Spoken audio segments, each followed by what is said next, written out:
గర్భఫలము దేవుడిచ్చి బహుమానము, కుమారుడు యెహోవా దేవుడు అనుగ్రహించు స్వాస్థ్యము, యవన కాలమందు పుట్టిన కుమారులు బలవంతుల చేతిలో బాణముల వంటి వారు అన్నాడు. బాణములు అంటే ఏంటో కాదు, బాణములు అనంటే అవి కాంతి కలిగిన బాణాలు.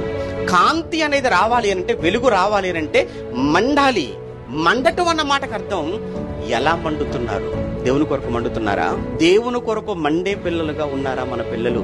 ఆదివారం వచ్చిందనంటే ముందుగా లేచి, మమ్మీ లే పద, ఆదివారం అయింది, ఆరాధనకు సమయం అవుతుంది అని ఒక తల్లిగా తండ్రిగా మిమ్ములనే నిద్ర లేపి ఆరాధనకు వెళదామని బలవంతం చేసే పిల్లలు ఉన్నటువంటి తల్లిదండ్రులు ఇక్కడ ఎవరైనా ఉంటే చేయొద్దని నిజంగా వాళ్ళు దండం పెట్టాలి. ఆ పిల్లలకు సభకు సమయం అయిపోతుంది పద అని పిలిచేటువంటి మాట్లాడేటువంటి పిల్లలు కలిగిన తల్లిదండ్రులు ఎవరైనా ఉన్నారా? ఇక్కడ లేరు.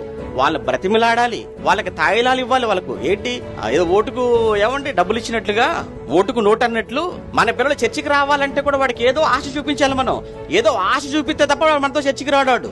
వాడు చర్చికి రావాలంటే ఒక డిమాండ్లు పెడతాడు మన ముందు. ఆ డిమాండ్లకు మనం ఓకే చెప్తే తప్ప రాడాడు.